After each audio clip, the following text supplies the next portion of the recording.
देख रहे हैं 24 ND मीडिया। यहाँ होगी उसी की बात जो खबर होगी सच के साथ।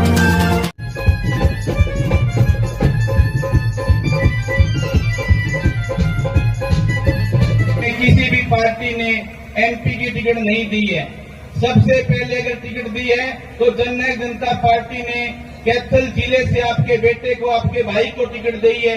मैं आपकी तरफ से और अपनी तरफ से और सबकी तरफ से दुष्यंत चौटाला जी का हृदय की गहराइयों से स्वागत और धन्यवाद करता हूं, जो कैथल जिले का मान और सम्मान रखे है। भाई साहब को बहुत बहुत धन्यवाद।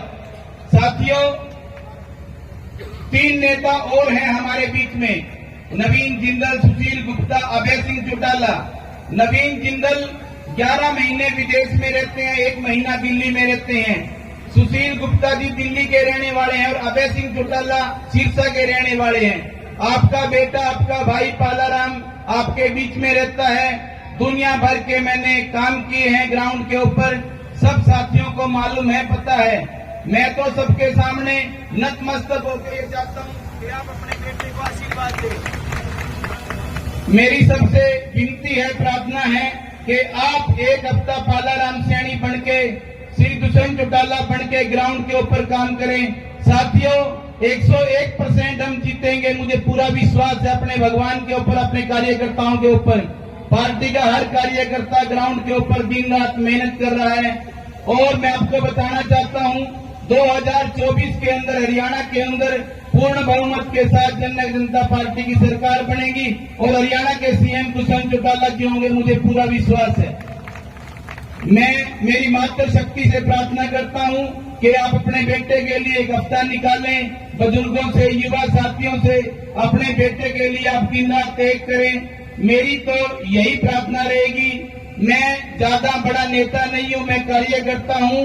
कार्यकर्ता को दुष्यंत चौटाला जी ने टिकट दिया है।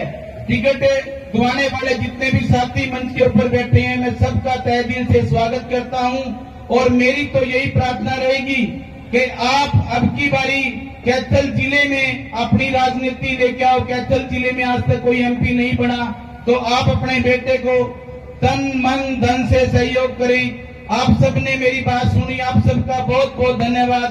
जय हिंद, जय भारत, जय हिंद, जय भारत, जय ताऊ देवीलाल, ताऊ देवीलाल, ताऊ देवीलाल, ताऊ देवीलाल।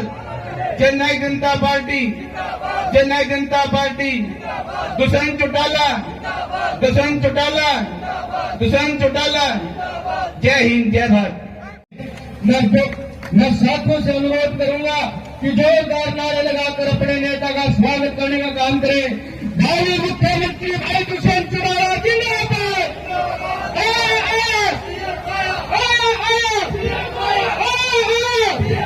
भावी मुख्यमंत्री भाई दुष्यंत चौटाला जिंदाबाद। आदरणीय भाई दुष्यंत चौटाला जी। देखा जो बाहर दिख रहा है कि कुरुक्षेत्र पता नहीं कितनी हॉट सीट बन गई, धन्ना सेठ आगे चुनाव लड़ा जा रहा है। पूरे रास्ते एक जगह एक पॉलिटिकल पार्टी का झंडा दिखा और वो झंडा फोड़ क्रॉस करके जननायक जनता पार्टी का। साथियों, लगभग प्रदेश के अलग अलग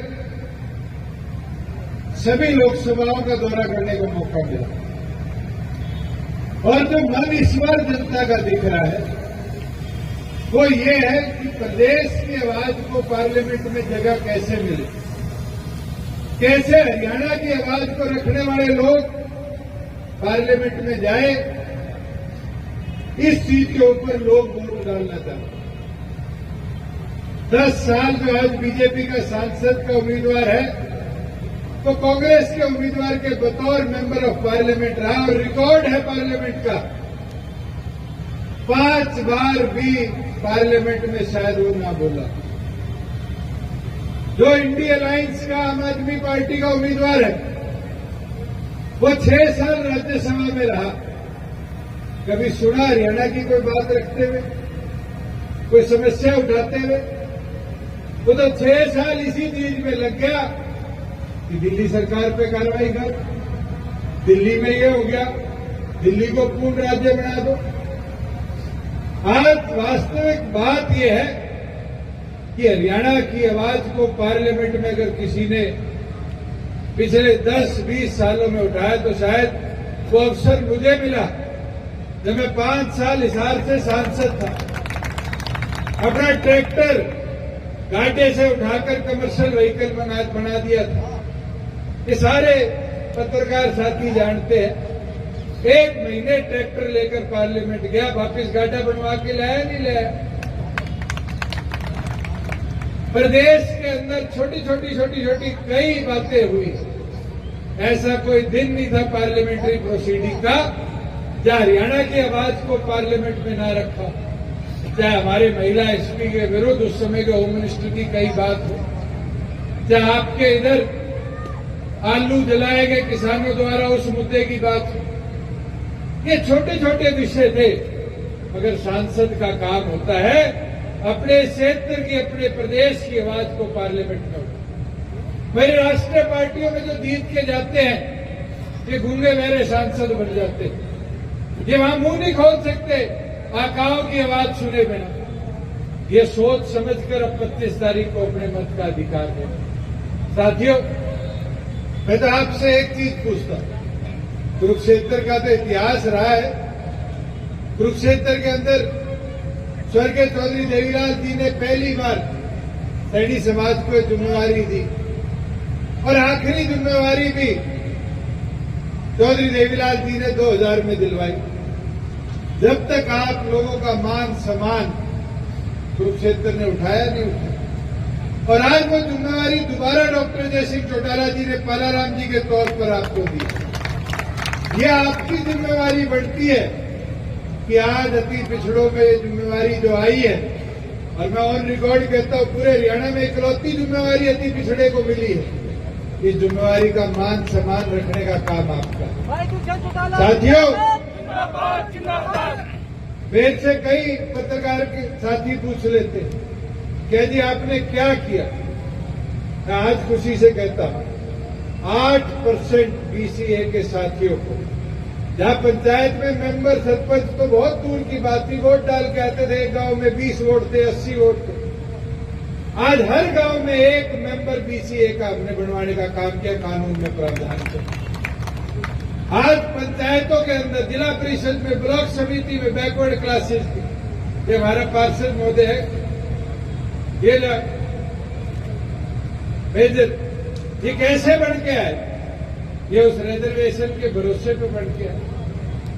साथियों, ये चीजें बताने की है जाए। किसने आपके लिए बदलाव लाए? कितने बदलाव लाए? आज महिलाएं बैठी है, मेरी माताएं बहनें, 50% पंचायतों के अंदर आपकी हिस्सेदारी बढ़ाई।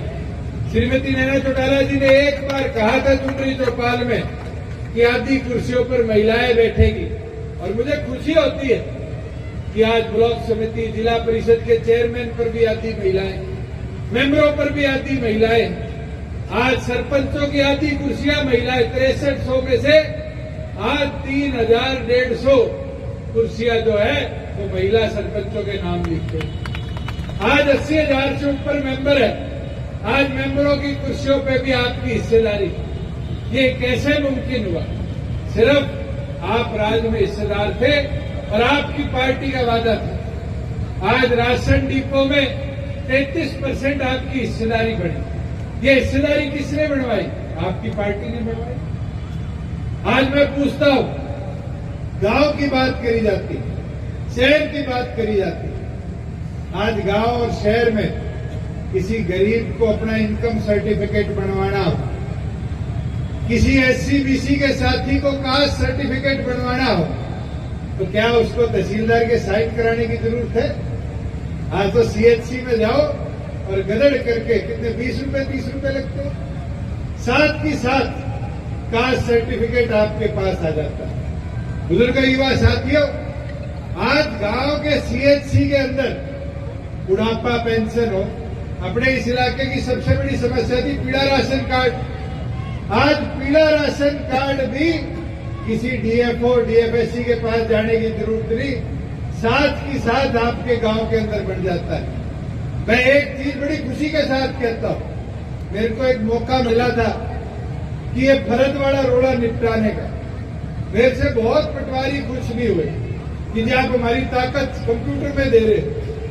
आप आज पीला राशन कार्ड भी किसी डीएफओ डीएफएससी के पास जाने की जरूरत नहीं, साथ ही साथ आपके गांव के अंदर बन जाता है। मैं एक चीज बड़ी खुशी के साथ कहता हूं, मेरे को एक मौका मिला था कि ये फरदवाड़ा रोड़ा निपटाने का। मेरे से बहुत पटवारी खुश भी हुए कि जी आप हमारी ताकत कंप्यूटर में दे रहे। आप उठा के देखो, ये हमारे बूढ़े बुजुर्ग बता देंगे एक फर्ज लेने के लिए कितना टाइम लगता था। 7 दिन, 10 दिन, 15 दिन, महीना, 2 महीना, और आज 2 मिनट लगते। जाओ सीएचसी सेंटर पर अपना नाम दो, फर्ज साथ की साथ काट के दे देते। ये सुविधाएं किसके लिए बनाई? आप लोगों के लिए बनाई। मैंने देखा है कई जगह लोग कह देते हैं जी विरोध। अरे विरोध भी तो अपने कर रहे हैं, और इसलिए कर रहे हैं कि हम उनको समझा नहीं पा रहे। आप पूछने का किसान से काम तो करो। आंदोलन हुआ, क्या इस पंडाल में बैठा एक कार्यकर्ता ये कह सकता है कि पार्टी ने कहा कि आंदोलन में चंदा नहीं देना? एक एकड़ पे उगाई हुई थी, कहीं 500 रुपए, कहीं 1000 रुपए। वैसा एक कार्यकर्ता है जिसने आंदोलन में पैसे ना दिए? धरने चले, चाहे टोलों पे चले, चाहे बॉर्डर पे चले, तो पार्टी का आदेश तो धरनों पे नहीं जाना। आप सब गए, और कभी पार्टी द्वारा ये नहीं कहा गया कि क्यों गए। वो एक मूवमेंट थी समाज की, किसान, कभी पार्टी के आदेश पे तो नहीं रोकी। आज विरोध इसलिए कर रहे हैं क्योंकि हम उनसे चर्चा नहीं कर पा रहे। अरे उनको जाके बताने का तो काम करो। 4.5 साल में 4 साल प्रोक्योरमेंट मैंने देखी। किसी दिन मंडी के अंदर अनाज उनका दिखा? किसी दिन मंडी के अंदर पेमेंट की दिक्कत देखी? ये आड़ती तो मेरे से खुश नहीं हो सकते। ये तो कह देते हैं जी पहले पीछे हमारे पास आया करते थे और हमसे किसान के पास जाया करते थे, अब तो आप धड़ल करके उनके खाते में पीछे डाल देते। मगर क्या किसान को सुविधा देने का काम हमने नहीं किया? डायरेक्ट पेमेंट करा के। साथियों, ये समझने देखने की और बताने की चीज है। आप मंडी में जाके पूछो तो सही, ये बीजेपी वाले भी दुष्प्रचार दुष्यंत पे ठोकते थे। ये मंडी के साथी बैठे जिनकी दुकानें, इनसे पूछने का काम करो। मार्केट फीस 2 रुपए थी, उसको कितने 68 रुपए कर दिया। केंद्र के आदेश आए, 68 होगी। आज मेरी एक आरती से बात हो रही थी, मैंने कहा क्या हो गया? कह दिए बीजेपी वाले आए, कह के गए कि दुष्यंत ने धारी मार्केट फीस कम कर दी। अगर मैंने कम कर दिया तो धारा राज है, बढ़ा दो दोबारा। आज तो तुम्हारा शासन है, मगर दुष्प्रचार हमारे से ठोक दिया। साथियों, हमने तो जो कदम उठाए उससे आड़ती खुश हुआ। ये कैथल की मंडी के साथी पूछो, 9 साल बाद अगर शेड के पैसे मंजूर करवाए तो दुष्यंत ने आकर इनकी मंडी में प्रोग्राम करके दिखाया। नई मंडी की दुकानों की ऑक्शनिंग शुरू करवाई तो मैंने आकर करवाई।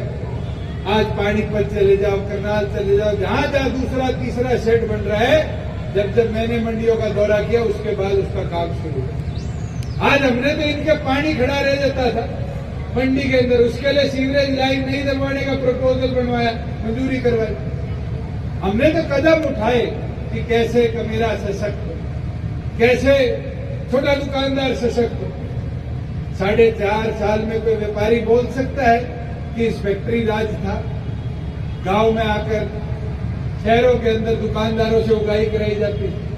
हाँ, तो 2 महीने हुए सैनी साहब को आए, पता कर लो। और तो छोटे शराब के ठेकेदारों से पूछ लो, इनसे भी उगाई शुरू होगी। बुजुर्गों, युवा साथियों, ये व्यवस्था क्यों बन पा रही है? क्योंकि शुद्ध लेडियां आज कोई नहीं बैठा। आज आप लोगों की चिंता करने वाला कोई नहीं बैठा।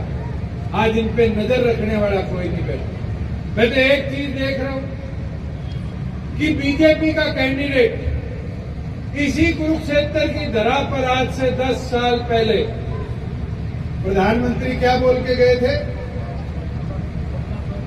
क्या बोल के गए थे? क्या? मैंने तो ये सुना था कोयले की माइन में हीरा निकलता है। पर ये पहली बार देखा कि कोयले की माइन को भी ले आए और उसको रातों रात आधे घंटे में पार्टी ज्वाइन करा के हीरा भी बना दी।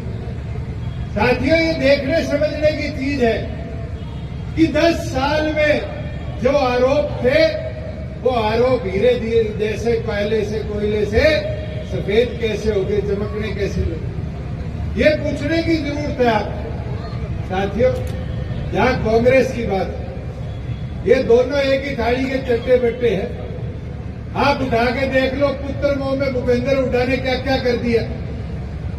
मैं तो सीट बाय सीट बता सकता हूं। कुरुक्षेत्र अगर कांग्रेस के हिस्से में होती तो कौन लड़ता? रणदीप सुरजेवाला लड़ता। इसका पत्ता काटना था तो ये इंडिया अलायंस को टिकट दी नहीं दी। आपके पड़ोस में कुलदीप शर्मा तैयारी कर रहा था करनाल के अंदर, उसका छोरा और वो लगे हुए थे। क्या किया भूपेंद्र हुड्डा ने? उसकी टिकट काट दी। हिसार में बेचारा वीरेंद्र सिंह का बेटा विजेंद्र रात में पटका पहन के आ गया बीजेपी की सीट छोड़ के। इसके मामले का छोरा है, उसकी टिकट काट दी। आगे भिवाड़ी के अंदर किरण चौधरी वो चुनाव में अपनी छोरी की तैयारी करा रही थी, उसकी टिकट काट दी।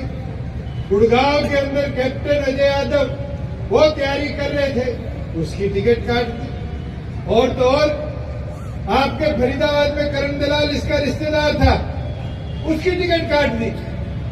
आज हमें वोट काटने वाला कहते हैं भाई ये समझने की चीज है, अगर सबसे बड़ा काटू कोई प्रदेश में है तो और कोई नहीं, भूपेंद्र हुड्डा। सारी कांग्रेस की रान काट दी और इसलिए काटी कि छोड़ना चाहता, उसके भी गले में पटका गेड़ाते।